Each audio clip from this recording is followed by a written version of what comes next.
Uma boa tarde a todos. Gostaria de agradecer a esse convite do Centro Espírita Educandário Leão Denis para, nesse dia 29 de maio, nós realizarmos a exposição doutrinária, realizando dessa vez sobre novos métodos, utilizando da internet, e pedimos a Deus e a Jesus que nos ampare, que nós possamos realmente resumir uma mensagem que seja de proveito de todos. E hoje nós vamos falar sobre a prece. Para que nós possamos falar desse tema, eu gostaria de lembrar uma passagem que o apóstolo Mateus registrou no capítulo 21, quando ele descreve, depois da expulsão dos vendilhões do templo, quando Jesus, que pernoitou em Betânia, na cidade em que morava Lázaro e suas irmãs Marta e Maria, ele então, na manhã seguinte, voltou para Jerusalém. E nesse retorno, durante o caminho, ele, que estava com alguma fome, verificou que próximo tinha uma figueira. Então ela se dirigiu até ela. Mas quando Jesus chegou na figueira, ele notou que essa figueira não tinha frutos, só tinha folhas. E Jesus, então, descrito por Mateus, teria dito: nunca mais nasça fruto de ti. E o apóstolo narra que a figueira secou imediatamente. Os discípulos viram aquilo e ficaram maravilhados.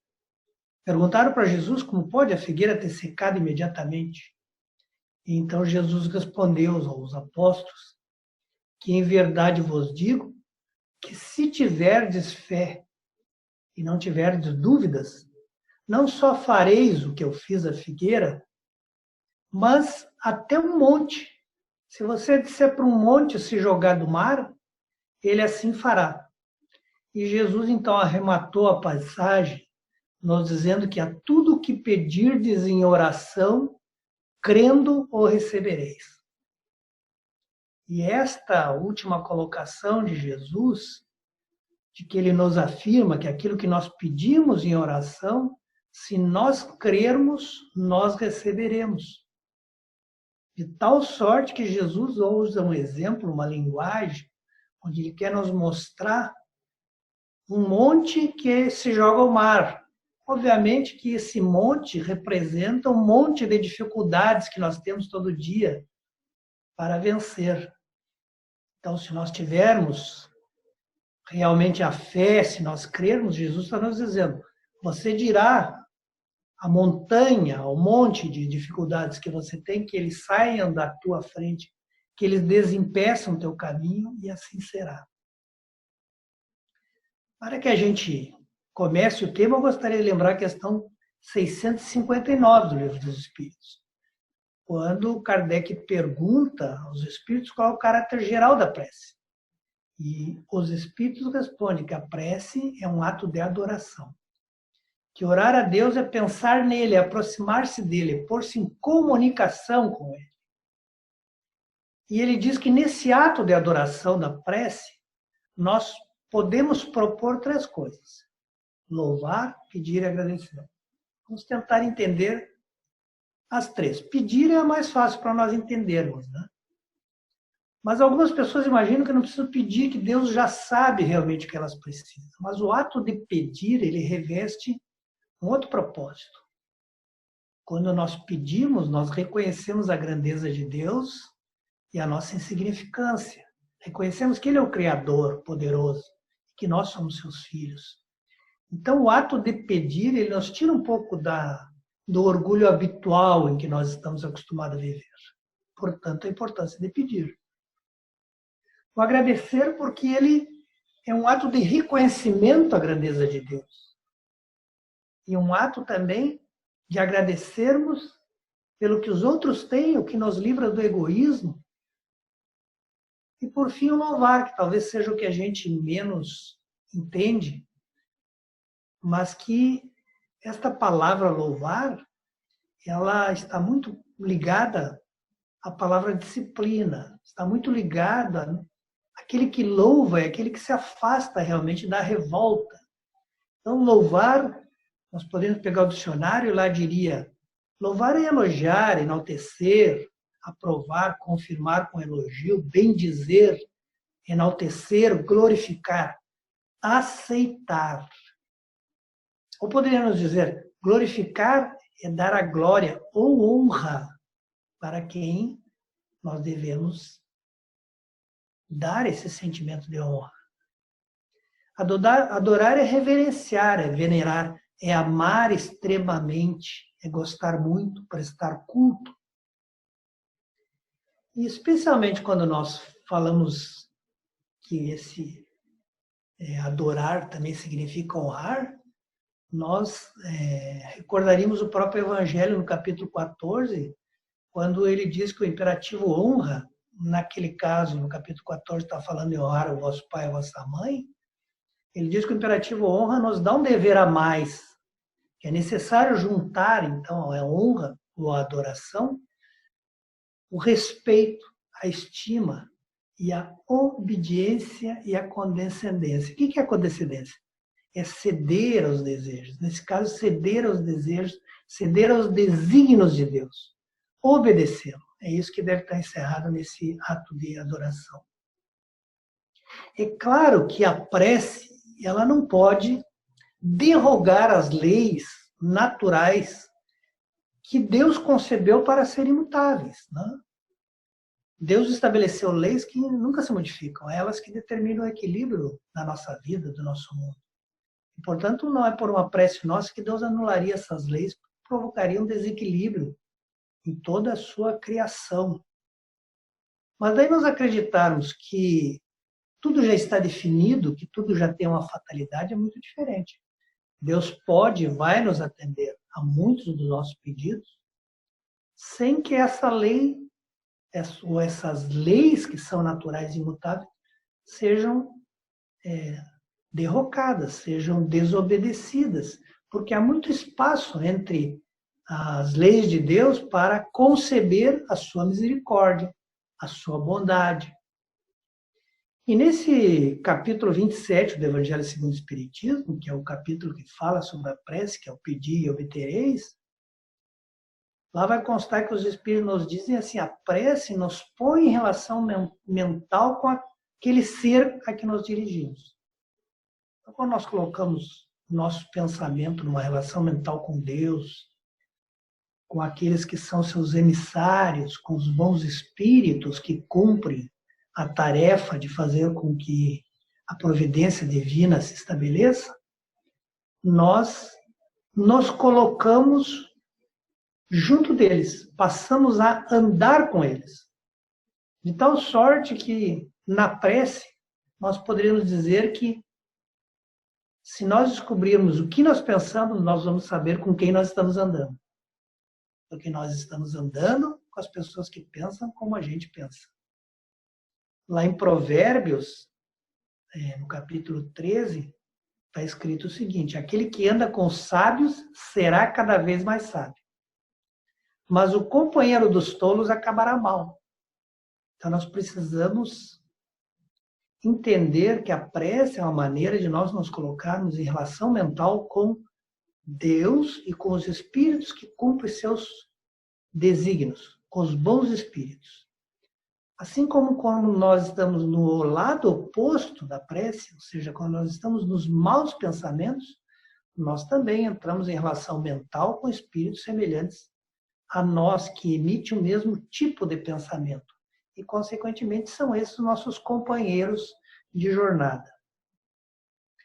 Para nós entendermos essa relação que a obra básica de Kardec vai fazer sempre entre a prece e o pensamento, eu escolhi novamente uma passagem do Novo Testamento, agora com o apóstolo Marcos, no capítulo 5, quando ele nos conta uma passagem que Jesus estava saindo para atender a filha de Jairo, né?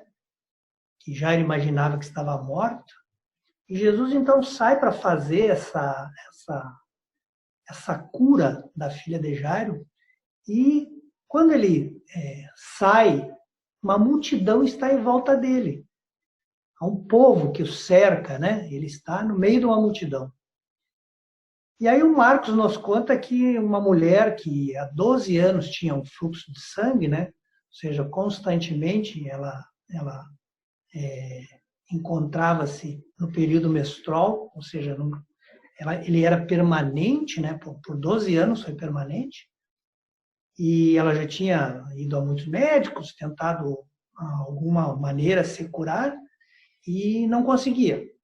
E quando ela ouviu falar de Jesus, ela depositou toda a certeza que se ela conseguisse se aproximar de Jesus, e mesmo que ela tocasse somente as vestes dele, ela conseguiria obter a cura, que ela não padeceria mais daquele mal. E vejam que a situação que essa mulher está no povo e pela tradição em que ela vive é uma situação difícil, porque a mulher, no período menstrual, no povo judeu, ela era considerada uma pessoa contaminada, uma pessoa imunda, que não poderia ser tocada ou tocar os mesmos utensílios que outras pessoas da casa. Então, a mulher, durante esse período, ela não era tocada por ninguém, ela não usava a mesma faca, o mesmo garfo, o mesmo prato, ela mantinha todos os utensílios dela separados durante aquele período. E ela estava vivendo essa situação há 12 anos, num processo bem discriminatório. Assim. E como ela não podia tocar ninguém, ela não podia tocar Jesus também, mas ela estava convencida de que se ela tocasse Jesus, ela conseguiria. Então ela foi se esgueirando no meio daquela multidão e quando Jesus se aproximou dela, ou ela se aproximou de Jesus, ela tocou o manto de Jesus.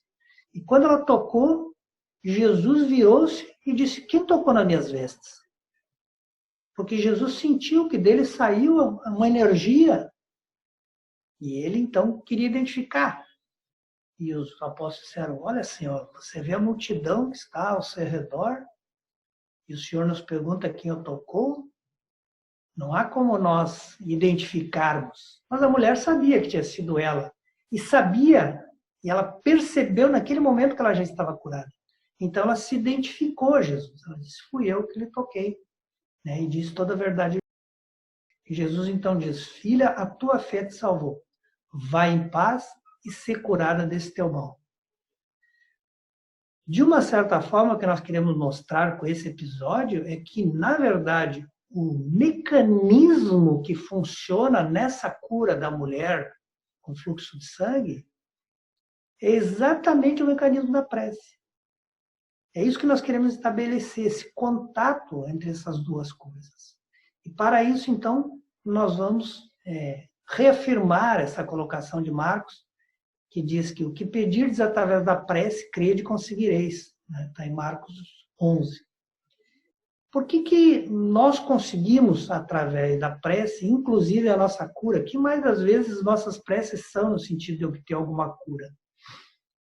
Eu diria que eu dividi, para nós entendermos melhor, em duas partes. A primeira, talvez mais fácil, e a segunda, que merece um pouco mais de explicação. Mas os dois motivos são: primeiro, a prece nos coloca em relação permanente com os bons espíritos. Segundo, ela melhora a nossa atmosfera fluídica. Por que a prece atrai bons espíritos? Exatamente pelo que nós já falamos. Essa onda de pensamento em que nós nos colocamos atrai para nós os espíritos que têm afinidade. Então, quando nós pensamos no mal, nós atraímos espíritos maus para serem nossa companhia. Quando nós pensamos no bem, nós certamente atraímos, além do nosso espírito protetor, o nosso amigo, o nosso espírito familiar, nós atraímos todos aqueles que estão imbuídos de boas intenções, que estão imbuídos em realizar o bem, se associarão a nós. Então, isso é mais fácil entender. Mas por que melhora a nossa atmosfera fluídica? E aí nós precisamos recuperar alguns conhecimentos da história. Muitos de nós imaginam que o passe que muitos de nós realizamos nas nossas casas, ou a maioria das casas espíritas realiza, é um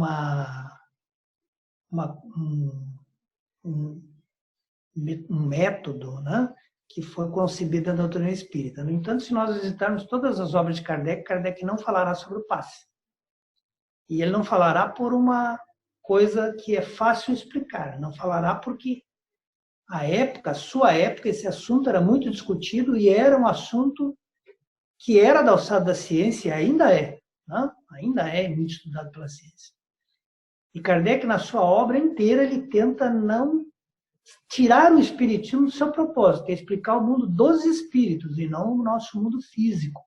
Então, ele tenta criar essa dissociação para que ele não diga coisas que avancem no conhecimento da ciência, ou fale o que a ciência não descobriu, e para que também ele não venha a ocorrer em afastar aqueles que são mais ligados à ciência, que poderiam ver nesse avanço um motivo para não acreditar no espiritismo. Então, se nós pegarmos antes de Kardec, quase 60 anos antes de Kardec, nós vamos ter os estudos do magnetismo. E esses estudos do magnetismo foram muito capitaneados por Franz Anton Mesmer, que nasceu em 1744, portanto, nasceu um século antes da codificação espírita, né? Um país que se chamava Suábia, que hoje, na verdade, é um território que é ocupado pela Alemanha. Ele era um médico, estudou, então, na Alemanha e na Áustria, e quando ele se doutorou, ele fez a sua dissertação sobre a ascendência dos corpos, né, planetários sobre o organismo humano, porque ele acreditava que todos os planetas acabavam tendo algum tipo de influência sobre o organismo humano. Isso foi pioneiro. E nessa época, 100 anos antes do Espiritismo, ele deu o nome, o denominou esse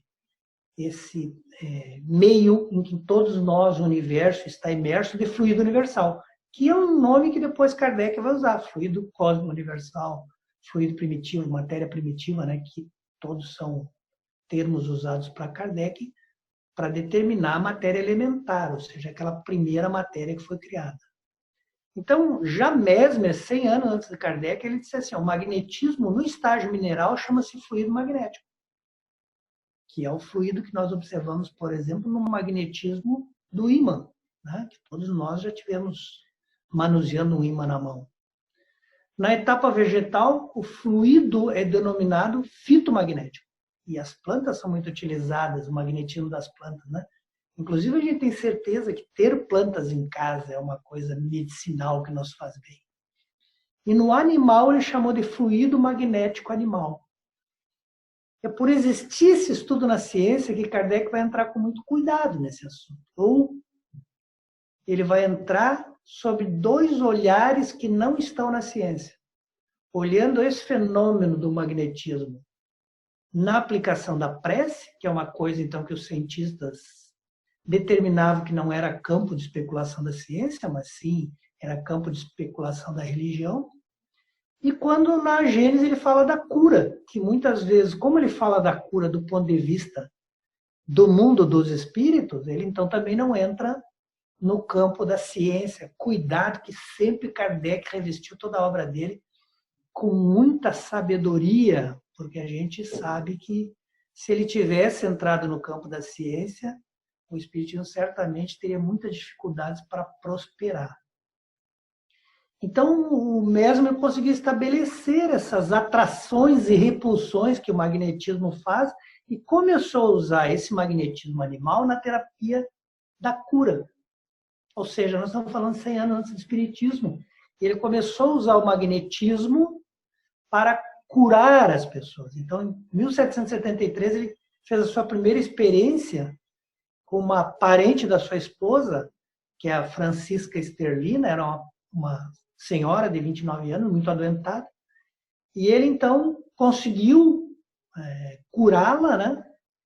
E apresentou essas conclusões científicas em 1775, e, obviamente, tanto em Viena, na Áustria, quanto na Alemanha, obviamente que essas experiências não foram bem recebidas, motivo que, inclusive, fez ele sair da Alemanha e continuar seus estudos, então, somente em Viena. Em 1777, ele foi procurado por uma pianista que era muito conhecida, que é a Maria Teresa Paradis, que era cega e desejava se submeter à experiência de ser curada pelo magnetismo. Como ela era muito famosa e como ele acabou obtendo a cura dela, isso foi motivo de muita chacota por parte de outros médicos, por parte de outros cientistas, de tal sorte que ele foi atacado, chamado de impostor, de charlatão, mas ele continuou e viveu sua vida. Assim, né? Ele viveu até 1815, desencarnou com 80 anos, e aí, então, durante todo esse período, ele obteve, registrou e publicou as suas conquistas na área da cura.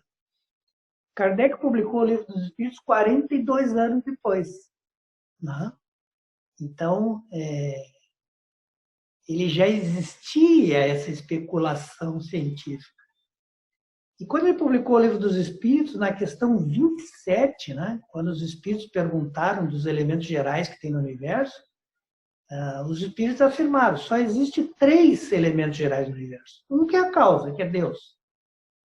Uma que é a finalidade da criação, que é o objetivo fim da criação de Deus, que é o espírito, ou que é o princípio inteligente. Tudo aquilo que pensa, então, é do princípio espiritual. E um outro que é a matéria. Então, criou lá na questão 27, que foi chamado de Trindade Universal. 3 coisas existem no universo. E nós precisamos entender bem essa questão para nós entendermos muitas coisas relativas ao espiritismo. Tudo que não é inteligente e que não é Deus é matéria. Né? E aí, então, nós começamos a entender muito mais. 53 anos depois do desencarne de Mesmer, é que Kardec lançou a Gênese, que é os milagres e as predições segundo o Espiritismo. E foi aí que ele abordou a questão dos milagres, do magnetismo, formação dos mundos, né? E todos esses fatos que têm um aspecto que é científico, mas que é olhado pelo mundo dos espíritos. E no capítulo 14 da Gênesis, ele colocou um capítulo que ele chamou Os Fluidos, que vai exatamente se debruçar sobre o magnetismo que era estudado por Mesmer. Mas ele escolheu esse nome, Os Fluidos, primeiro por influência dos seus cientistas da sua época, que davam esse nome de fluidos para tudo aquilo que eles não podiam enxergar, eles não podiam ver. Eles sabiam da existência, mas não conseguiam captar com 5 sentidos aquele tipo de elemento, eles chamavam os fluidos. Por isso ele emprestou esse nome. Mas também para não criar confusão. Porque quando ele chama os fluidos e ele diz que só tem 3 coisas no universo, e nós sabemos que o fluido não é inteligente, o fluido é matéria. Então ele estava falando de uma matéria. De uma matéria que, nas palavras de Kardec, na Gênese, ele vai dizer, é a matéria do mundo espiritual. Então ele dividiu a matéria didaticamente em 2 matérias. A matéria do mundo visível, que é objeto da ciência, e a matéria do mundo espiritual, que é os fluidos, né? Que também é matéria, mas ele emprestou um outro nome. E Kardec fugiu de utilizar a terminologia energia. Quando ele precisou utilizar esse termo, ele usou força. Porque energia, para os cientistas até aquela época, energia era uma coisa totalmente diferente de matéria. Kardec desencarnou em 1869.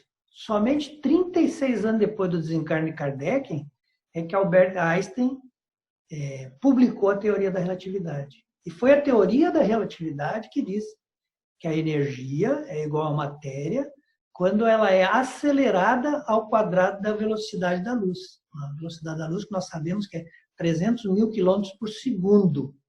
Então, essa velocidade da luz é elevada ainda ao quadrado e multiplicado pela matéria ou pela massa, né? Para que a gente obtenha a energia. Então, a energia é uma matéria acelerada, né? Uma matéria num movimento acelerado, muito acelerado. Mas Kardec fugiu de dizer que energia era matéria. Por quê? Por 2 motivos principais, a meu ver. Porque o Espiritismo não teoriza sobre a ciência do mundo físico. Né? Isso não é tarefas dos desencarnados especular sobre matéria visível que nós podemos nós mesmos investigar. E segundo, porque se Kardec tivesse teorizado uma coisa que a ciência ainda não tivesse comprovado, certamente muitos dos cientistas que se uniram a Kardec para falar e para dizer que o Espiritismo realmente trazia uma proposta adequada, uma proposta inteligente, uma proposta inspirada, não se uniriam a ele, porque veriam no Espiritismo alguma coisa que afronta a ciência.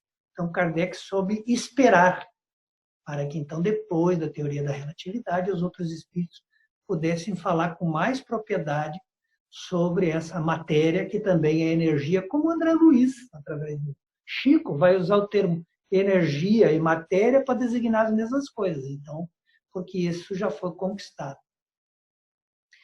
No capítulo 27 ainda do Evangelho, os Espíritos nos dizem que a ação da prece é explicada pela transmissão do pensamento. E por que a transmissão do pensamento? Porque André Luiz vai nos dizer que o pensamento é matéria mental. Ora, se o pensamento não é inteligente, inteligente é quem produz o pensamento, que é o Espírito. Mas o pensamento por si só não é inteligente. Né? Se ele não é inteligente, se ele não é Deus, ele só pode ser matéria. Então, o André Luiz chamará de matéria mental, energia mental. Quando nós pensamos um pensamento como uma energia, fica fácil nós entendermos. E energia é matéria, segundo Einstein. Então, nosso pensamento é uma energia. Se é uma energia, ela é capaz de produzir efeitos. Né? E daí o Evangelho diz que podemos os espíritos se comunicar uns com os outros, ele pode estabelecer, através desse pensamento, inspiração e estabelecer relações. Como é que tudo isso se entende? Se entende exatamente quando nós entendemos que essa matéria, que na origem é chamada fluido cósmico universal, constitui tudo aquilo em que nós, espíritos, estamos imersos. É o nosso meio pelo qual nós vivemos. Então, como sendo o pensamento uma energia, quando eu me coloco em contato essa energia com outro ser, eu estabeleço entre eu e ele uma corrente fluídica, como uma corrente elétrica também estabelecida entre dois pontos diferentes da nossa residência, entre uma tomada e um quadro de luz. Essa energia estabelece uma corrente que então vai transmitir os nossos pensamentos. Assim como o ar transmite o som que eu estou agora, através da minha voz, realizando, transmitindo a todos vocês através do som. Se eu estivesse falando no vácuo, vocês não conseguiriam ouvir a minha voz. E essa energia que se estabelece entre as pessoas, ela está na razão direta do pensamento e da nossa vontade. E aqui é importante nós entendermos a vontade, porque a elaboração da matéria do mundo espiritual, ou da matéria que Kardec chamou de fluido, ou da matéria que está em estado imponderável, ou da matéria, assim como o pensamento, ela é manipulada não pelas mãos, ela é manipulada pelo pensamento e pela vontade. Nós pensamos e carregamos o nosso pensamento de vontade, então nós conseguimos realizar. E para nós entendermos melhor isso, nós precisamos entender também que nós também temos uma parte da nossa vivência que é constituído desse fluido. Todos nós vemos, né, todo dia, nosso corpo, facilidade, nosso corpo visível. Mas nós temos um segundo corpo que continuará conosco quando nós nos desencarnarmos, que é o perispírito. Os espíritos comparam, por exemplo, a um abacate. Né? Quem já viu um abacate tem o caroço, a semente, que seria o espírito. Depois ele tem aquela massa mais colorida que nós nos alimentamos dela, que seria o perispírito. E, por fim, a casca, realmente, que seria, então, essa casca que nós temos, visível, que a gente consegue perceber. Então, nós temos dois corpos. E é esse corpo de natureza perispiritual, que é o perispírito, é que realmente nos propicia manipular as matérias sutis ou os fluidos e o pensamento. É esse perispírito que tem essa afinidade. O que não é novidade, esse corpo espiritual ou perispiritual, porque ele já está citado, por exemplo, na primeira epístola que o apóstolo Paulo escreveu aos Coríntios, na Grécia. Quando lá ele diz no capítulo 15, versículo 44, se há corpo natural, há também corpo espiritual. Então, é esse corpo que nos permite desprender dele uma energia, que é o pensamento, que vai, a partir de ser desprendido, primeiramente se depositar ao nosso redor. Criando em volta de nós, como Kardec vai dizer em A Gênese, que o nosso perispírito ele não é limitado ao corpo físico, ele pode se expandir, irradiar, que é uma propriedade de toda a matéria, né? Toda a matéria pode se irradiar. Então, esse perispírito ele se irradia, fazendo como que uma casa fluídica na qual nós vivemos. Essa casa fluídica que nós estamos imersos, que é formada dos nossos pensamentos, e dos pensamentos com o qual nós trocamos essa energia diariamente, Kardec chamará de atmosfera fluídica. O que é uma palavra muito bem colocada, porque nos permite entender com facilidade que nós vivemos na atmosfera mental que nós construímos. Do que nós produzimos de pensamento e do que nós trocamos de energia com os que pensam igual a nós. André Luiz, que vem mais adiante, usa uma linguagem então mais apropriada ao nosso tempo, ele dirá que nós vivemos imersos na nossa aura, que é exatamente a mesma coisa. É resultado do nosso pensamento e das relações que nós estabelecemos com o terceiro. E como se dá essas relações? Também a explicação está exatamente na Gênese. Quando na Gênese diz que os fluidos se combinam por semelhança. O magnetismo também diz isso.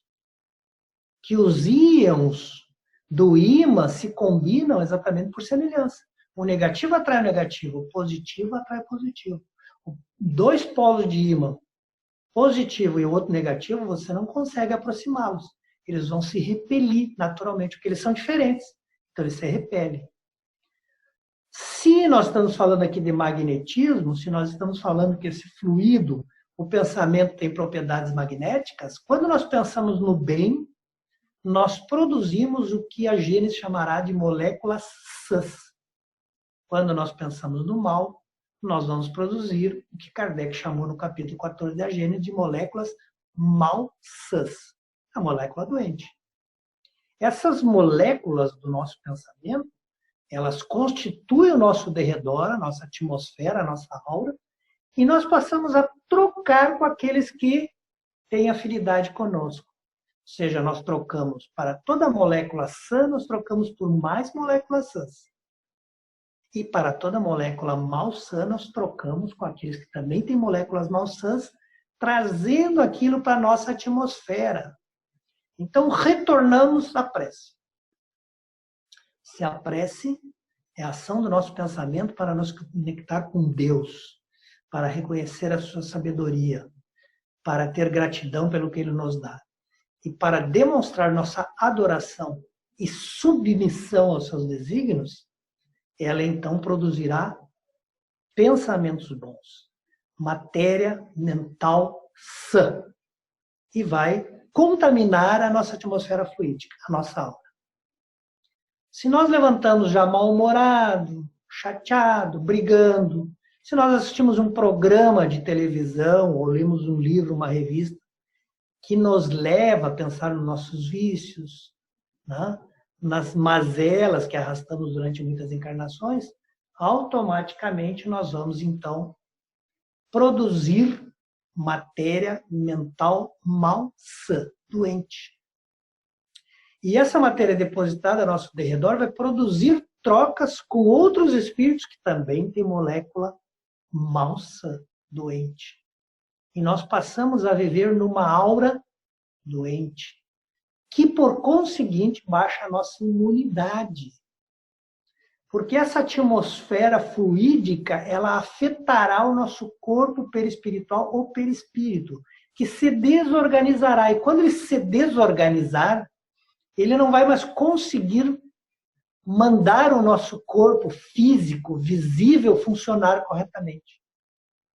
Ele não vai ter mais essa capacidade de fazer com que a nossa energia física se recomponha com a celeridade que ela precisa se recompor, com a harmonia que ela precisa se recompor. A tal ponto que o perispírito desorganizado desorganizará o corpo. E o nosso corpo, se manterá sadio com as suas defesas permanentemente bem compostas quando o nosso corpo espiritual estiver harmonizado. E esse corpo estará harmonizado quando nós pensarmos coisas boas. Então, quando nós trocamos um programa que nos remete aos nossos vícios, né, aos nossos gostos, nós poderíamos pensar que nós poderíamos estar trocando aquilo por uma leitura boa, assistir uma boa palestra, né, ler uma página do Evangelho, que certamente nos colocaria numa situação de nós harmonizarmos o nosso pensamento, que redundaria em nós sanarmos as moléculas malsãs que revestem a nossa atmosfera fluídica, que resultaria em harmonizar nosso perispírito, que acabaria incidindo sobre a boa saúde no corpo físico. No livro Pensamento e Vida, que é do Chico, lá no capítulo 2, está escrito um capítulo que fala da vontade. É importante, eu falei aqui que pensamento e vontade é que manipulam esses fluidos perispirituais, ou essa matéria que a gente não vê. E lá diz assim, ó, que a mente humana é um grande escritório. Nesse escritório tem 4 departamentos e um gabinete. Quais são os departamentos que tem na nossa mente? O departamento do desejo. Só que, vejam, nem sempre a gente deseja coisa boa. Às vezes a gente deseja coisa que não é boa para a gente. Os nossos vícios são desejos que nós queremos realizar, mas que não são bons para nós. Né? Nós temos lá também o departamento da inteligência, que é aquele que nos traz o patrimônio cultural, evolucional, que faz com que a gente tenha a capacidade de raciocinar, de usar a razão a nosso favor. Nós temos um departamento que é o departamento que trata com os ideais, com a nossa sensibilidade, que é o departamento da imaginação. E nós temos o departamento da memória, que guarda todas as nossas experiências interiores. Desses 4 departamentos emergem o que a mente quer realizar, ou emergem os nossos pensamentos. E todos eles são passados pelo crivo do gabinete da vontade. A vontade pode aprovar ou não. A gente pode ter um desejo, aquele desejo pode estar lá registrado na nossa memória, que a gente realiza esse desejo há encarnações, que a gente junta muita imaginação nele. Mas quando ele chega no gabinete da vontade, a vontade diz, não, eu não quero mais isso para mim. Eu rejeito o meu desejo. Porque eu quero alguma coisa melhor para mim. Porque eu tenho lá na memória as consequências dos meus desejos que eu realizei também registradas para que eu possa ver que aquilo não é conveniente para mim. Então, o que eu faço? Eu rejeito. O nosso cérebro, segundo esse livro, ele é um dínamo. Ele produz energia sempre, que é o pensamento. Mas a vontade é um leme, como o leme do barco. O leme do barco, ele pega a energia que o motor fornece e ele faz essa energia levar o barco para onde a gente quer. Então, a nossa vontade pode nos levar para onde a gente quer. Tem muita gente que diz, eu quero isso, eu quero aquilo, eu tenho muita vontade disso, mas não tem nenhuma ação. Quando a gente diz que tem vontade, mas não age no sentido de obter aquilo, de realizar aquilo, na verdade o que a gente tem é desejo. Por exemplo, muitos de nós têm o desejo de emagrecer, mas não tem vontade nenhuma de fazer um exercício físico, não tem vontade nenhuma de controlar a sua gula. Então, acaba que o desejo se sobrepõe, o gabinete da vontade aceita o desejo como ele está ali. Mas aquilo não se torna uma realidade, porque a gente não carregou o desejo de vontade. E realmente a gente tem uma prática diferente do que a vontade deveria ter. Né? A gente deixa que o desejo da gula, que o desejo de comer um pouco mais, que o desejo da preguiça, que o desejo de ficar atirado no sofá seja maior do que o desejo de realmente nos tornarmos. Então, a prece para a doutrina espírita é esse método eficaz que pode nos levar à cura. A prece é o pensamento no bem. É o pensamento vibrando numa frequência, porque se pensamento é matéria, ele vibra, ele irradia, ele tem frequência de onda a sua onda eletromagnética pode ser medida. Então, esta onda que se irradia, ela tem que ser uma onda que transmita bons sentimentos, porque o pensamento, a matéria mental, ela agrega ela todos os sentimentos que nós temos em nós. Tudo aquilo que nós nos carregamos de humildade, tudo aquilo que nós nos carregamos de orgulho, tudo aquilo que nós nos carregamos de amor, tudo aquilo que nós nos carregamos de ódio, tudo aquilo que nós nos carregamos de cobiça, de fraternidade, está embutido no nosso pensamento. E faz com que o pensamento, então, tenha esta forma e esta consequência ou não. Dito isso, meus irmãos, fica fácil entender que nós deveríamos viver sempre em oração, sempre em prece, sempre com pensamento elevado, sempre vibrando os nossos pensamentos no bem. Para quê? Para que nós tenhamos uma boa vida.